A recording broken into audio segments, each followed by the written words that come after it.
offer their homes to allow them to plug along the way. So there are quite a few pluggers in Singapore, and myself included. I managed to have this good fortune of volunteering. They came to my home this morning, and this was just taken this morning. That's my family over there. So I had a chance to drive the car as well. It's very smooth, very quiet. You couldn't really hear the engine sound at all. So it's really, it drives like a normal car, nothing complicated about it at all. Right? So without further ado, I think it's a time now to bring forth my pleasure to introduce you the two gentlemen, the brainchild of this project, Javier and Antonin.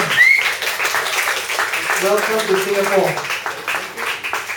Thank you. So the floor is theirs, you can ask them any questions.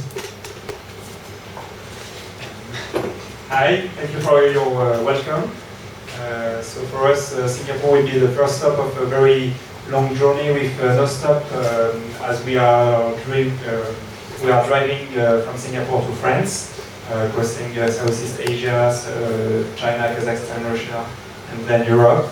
And we would like to thank AXA Assistance for its support for our project, as AXA Assistance is one of our sponsors, but also for its support in a few cities. Among them is Singapore today for offering us accommodation and help also to prepare our journey in this country. I don't know if you have any questions or.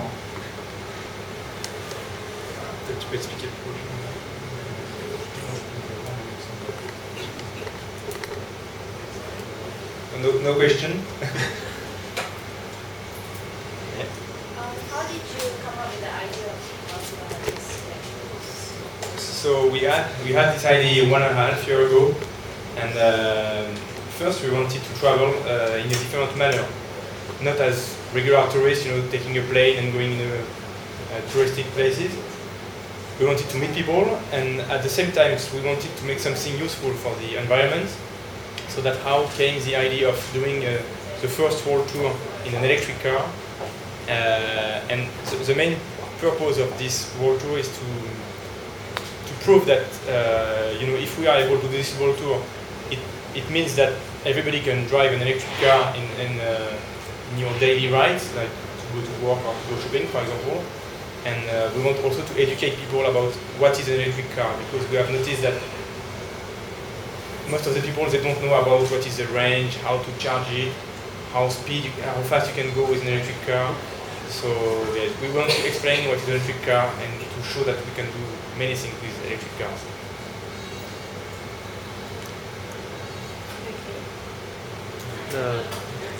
How important is this course that you are now on? The course that you are exploring around Asia, driving this electric car.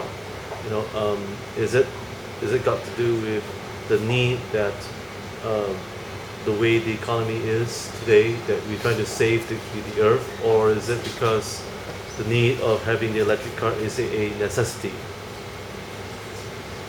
We are not ecological extremists, so we don't want to force anybody to buy electric car tomorrow. As Antonin said, for us the main goal is really to educate people. So we thought today there is some information about electric cars, but which are mainly technical information, and we wanted to make it more fun, so that more people will enjoy to learn a bit more about electric cars, and maybe in a few years, when they will have to change their car and if they live in the city, they will think, oh, maybe to buy an electric car now would be a good thing. So that's really the goal of our project. Another goal, which is more personal, is that for us it's a very different. Well, as Antonin said, we will meet a lot of people in all the different countries. So that was really the two main things.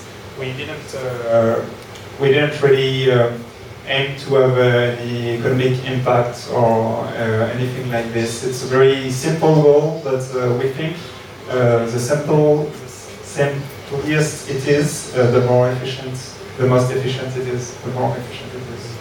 So I have one last question. That's for the National Critics' Choice Save Hyatt News, and that is, What do you hope to accomplish in this whole entire trip? And secondly, what life lessons have you learned from this trip? I'm sorry, I didn't understand the first question. The first question is, what do you hope to achieve from this entire trip? Okay. And also, what lessons do you learn from this? What we've learned, maybe, I think we've learned that when we watch TV, most of the time, when you watch the news, people are not very friendly. You just have problems on TV, okay? And when you meet people in real life, for example, when we were in the middle of the US, most of the people, maybe 90%, are very friendly.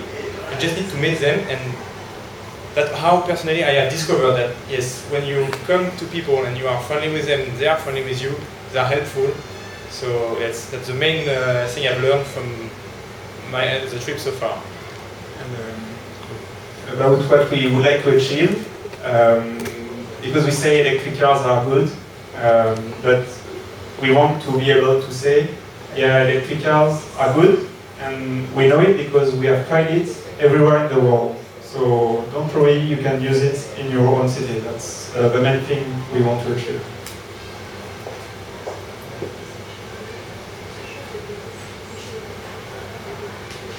So how much % of your journey have you completed already? We have done 8,500 kilometers. 125,000. Okay, so far, which cities have surprised you in terms of their electric infrastructure? Japan, Japan. yeah, because they have, like here, just to give you an example, in France, maybe we have 10 quick charge stations. So quick charge stations is a place where you can charge this kind of car in 20 minutes instead of 6 hours. So in France, for example, we have maybe 10 quick charge stations. Here in Singapore, you have 2. In Japan, there are more than 1,000. So it means that they are very involved in the electric car field, that they want to promote it. And also they have car manufacturers that are very involved in electric car field, such as Mitsubishi or Nissan. So yes, in terms of electric involvement, Japan, and also of course California, because they have also charging stations in many places.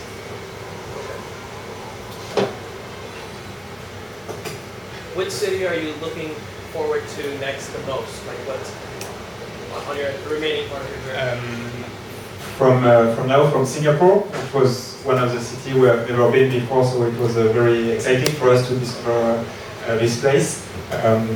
Until we will reach Ukraine, which is Eastern Europe, as you know. There are lots of different places we have never been, so this trip from Singapore to, let's say, Poland, I think will be very exciting at every stop.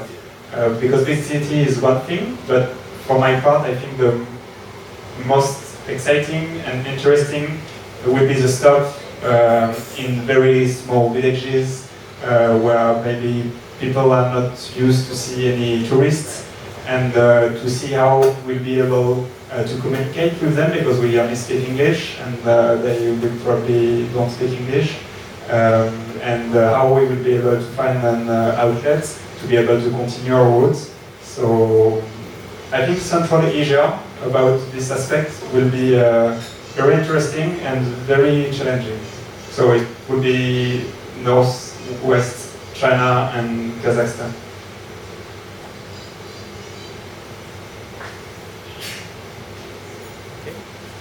Hi. How much electricity did you consume so far until here? How much electricity you mean in terms of cost, or? Oh, no, both. I mean, kilowatt hours and cost. So first, in cost, we don't know exactly, because we are saying that it will be very cheap in terms of electricity spent to do this world tour, but actually most of the time we don't pay for it, because we ask people, we propose to pay, but most of the time they say, just okay, I offer you the electricity. And in terms of kilowatt hour, I don't know, but it's a good question.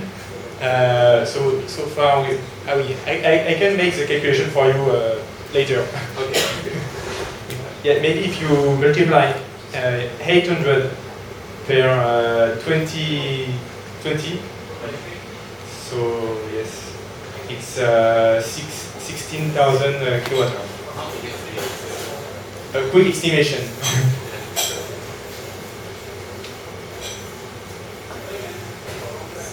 No other questions? Do you want the mic or? I don't think I need the mic. Thank you for your question.